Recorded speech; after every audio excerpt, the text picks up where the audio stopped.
Hey guys, Nystel back here, bringing you guys the much anticipated zombie series. Bringing my buddy Topherocks. Say hello, bro. Hey, what's up, man? Not much, dude. We finally got it done after countless Yes. times, drops, and connection Yep. errors. We finally got it done. Hey guys, this is our Yep. big zombie series that we're putting out together, and the way this is going to work is this first episode, as you see it here, is going to be on my page. The next one's going to be on Topher's page, then back and forth until we finish it all up. We go here on this one, and I don't know if we want to divulge it now, but I say why not. And you see me go down right there. That's awesome. Yeah. What did we do? 32? I thought we were done here already. Yeah, really. Did we make it? Was it 32? I forget. It was 4 in the Um, morning when we well, stopped. 33, something like that. I don't remember. Something like that. yeah. And you see us here starting off in the dogs round, and the reason why we did that is we didn't want to show you the other first rounds because they're really boring and they're really quick and all that. So we just decided to start at dogs, and then we'll just continually do that. So you're the zombie guru, Topher, man. How would you approach dogs, and kind of explain what we're doing here? Well, basically, we try and stay together because you got to reload. So try and stay together at first, and then once the max ammo is gonna come, try and spread out so you don't run into that. You got to maximize your bullets, maximize your points as much as you can, really. Yeah. That's my strategy, at least. Sometimes it works, but most of the time it works. But a couple times, you'll go down or I'll go down. Dogs can be tough with just MP40s, Right. That's right. especially if you're reloading at the same time. And that happens all the time. So one of the guys gets Yeah, you kind of have to coordinate that. right, get the shotgun going. The other guy's got the MP there, and we'll let it go to town.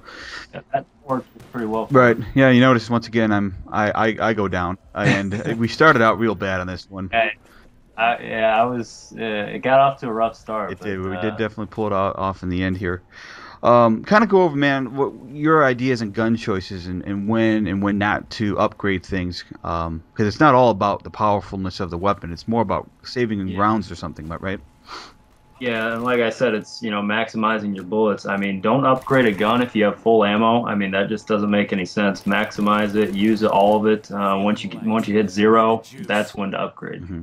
That's a big thing with whatever gun you're using, especially with the ray gun and the thunder gun. You got to maximize those things as much as you can. If you upgrade them in round 12, I mean, you're gonna have some problems later in the game for sure. Now let's. Which, I'm gonna oh, go yeah, I'm just ahead. gonna drop my little thing. Is you mentioned the ray gun and then the thunder cannon. First of all, those are very powerful weapons, and they're tremendous. But also realize too, when you get those, you're gonna lose points a lot. You're not gonna get as many points as you usually get because those aren't rapid fire weapons, like the Yep. MP is or any of the subs that you can get. So make sure one of you guys at least has some sort of high rapid fire. Um, Weapon. And ideally, if it can make it work out, and obviously you can't all the time, is one guy would have like the thunder gun, the other guy would have the ray gun, so that you can have that second weapon be a high powering weapon for you, so you can continue to gain a lot of points, and then when needed, switch over to the beast guns there, and then rain havoc down on guys. Yeah, Hmm. definitely. Now let's talk about a little bit about the different strategies when you're approaching zombies. I mean, there's different loops guys like to run, when or when not to get different power-ups like this one there, and then things like that. What do you got? Well, it also depends with not just like how many players you have, but who you're playing with. Maybe if you have two strong guys, maybe you can just hold down a room for a while, like we were just doing in an MP40 Hmm. room. But we kind of got overwhelmed, so I don't know. It kind of depends who you're playing with. Usually with two people, I like to run this loop right up the center and then run through the MP40 room back. Keep running this same loop.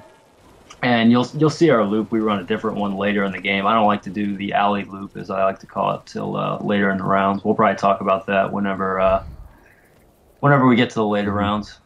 But yeah, this is where I like to run right here, and I try not to go backwards because you can get caught up on those steps leading to the MP40 room. Right, you got to watch out, guys. If you're doing the backward shooting, which obviously a lot of people do, trying to back up and shoot guys as they're coming towards you, especially when you're running through the dressing room trying to get into the stage. There's a lot of shit back there that you can get hung up on. So you got to make sure that you are Yeah, just like right here on the screen. right. Yeah, I just ran into about 3 of them there. Yeah, Careful. you gotta be very careful of that. Yeah, really can't stand in a place too No. long, unless there's a wall behind you or something. Because especially in the later rounds, I mean, all the zombies are fast. There's no slow ones, so you always have to, keep your eyes open. Yeah, and that's kind of sort of my thing. I like hanging around and letting them come into me, and I just spray into them, and Topher's got to yell at me and tell me to get moving because we're getting behind me. But it works. We get it done. We do it. Yep. Yep. Yes, we do. I know you and I have been trying to get this series together, and we ran a couple of the different games with 4 guys. With now we're doing a lot of us, just the 2 of us.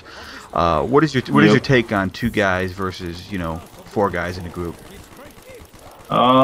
It's definitely a lot different approach. Usually with 4 people, I like to. There's 2 spots that I like. I like to hold down the MPL room on our right on the screen here.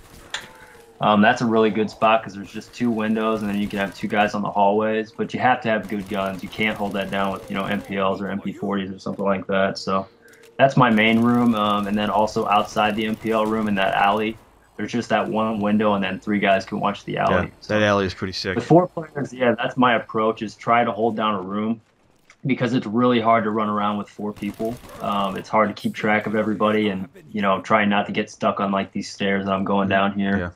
Yeah. Stuff like that. So with 2 people, I like to run around. With 4 people, I usually like to hold down a room. Yeah, that's good strategies there. Let's see. What are your favorite weapons that you usually use? Obviously, the Thunder Cannon and Ray Gun are high up there, but anything else? Yeah. I really like the RPK. It does burn through ammo pretty quickly because of the high fire rate, but out of the LMGs, that's definitely the best one. What else do I like? The shotties are pretty fun. The upgraded spaz is a lot of fun. And if you notice too, a little thing here, it's kind of cool when you upgrade weapons, and we'll show you in a later video where you do that if you're not sure where you upgrade at. They all have new names. As soon as you upgrade something, it has a different name. So like the spaz 12 originally is called the spaz 12, but you upgrade it's the spaz 14, or the ray gun is called Potter's X-ray gun or something like that, or it's kind of cute little names. Let's see here. Hey, I'm new to the zombie series, and this is the only real zombies I've ever played. I never played World at War. I was straight through MW2 straight into this, but you've done the World at War stuff. And what was your take on those zombies?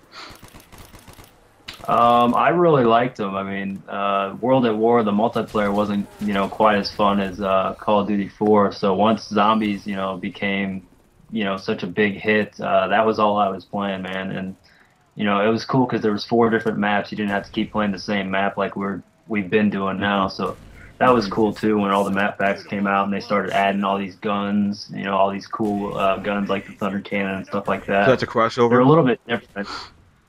I'm sorry, that was what? a crossover weapon, the Thunder Cannon and all that? No, it wasn't. They had a gun called the Wonder Waffle, and it was actually an electricity gun, which was pretty cool. You'd shoot a big crowd, and it would electrocute all the zombies in that area. And they did have the monkeys in the last map of World at War, which was cool. So that was a crossover. But yes, I like the new guns. I think it would be more fun with freaking modern guns, though. I think. Yeah. AK-47 and stuff. That would be pretty cool. I do. One of my favorite guns, I guess, is the FAMAS. But like you said, it just burns so much damn ammo. Yeah. But it is pretty cool. It feels good too. But yeah, those guns go through the ammo really quickly. I just saw a power up laying there. I guess we could talk about that. Now we can't really confirm this, and maybe you guys out there can leave a comment, and if you guys know, but we're kind of superstitious when we play zombies. We've heard somewhere, and we go with this, that if you get early power-ups, if you don't take them, you'll get them more frequently in the later rounds, because that's usually one of the biggest problems of the later rounds is getting any kind of power-ups, especially getting max ammo. So when you start getting those in those early rounds or during a round where you don't need the max ammo or need the nuke or the instant kill, we usually like to not take it and let it just fade away, and then we'll hopefully catch it later down the line on a different round. I don't know if you want to expand on that or not. Yeah, I mean, I was playing around and somebody mentioned that, and I don't know, it seems to work like in the 20s, but in the 30s, I don't care what you're doing. I don't think you're gonna get very many power-ups. Just It's so hard. It just gets And so the tough. freaking discouraging thing is when you're up doing up in uh, the theater projection room throwing nades down. That seems to be when you're getting all those power ups. Is when, yeah, and then when Yeah. you teleport back, there's no. I've heard of people doing a strategy where they'll keep one guy on the stage just in case for that. That's But interesting. that's easier to do with four people. When it's only two people, I mean that's tough because if that guy goes down, and you're up in the balcony, there's nothing you can do, and then the game could be over. So it's kind of risky. Yeah. All right, guys. That's But yeah, save the power yeah. So ups. you want to Yeah. say those things? We're gonna wrap this one up right now. Stay tuned for the next video that'll be on Topher's channel. Check that out. Leave your likes down if you like it. And I'll catch you guys on the next video. All right. All right, See you guys. guys. See you on my See you, page. dudes.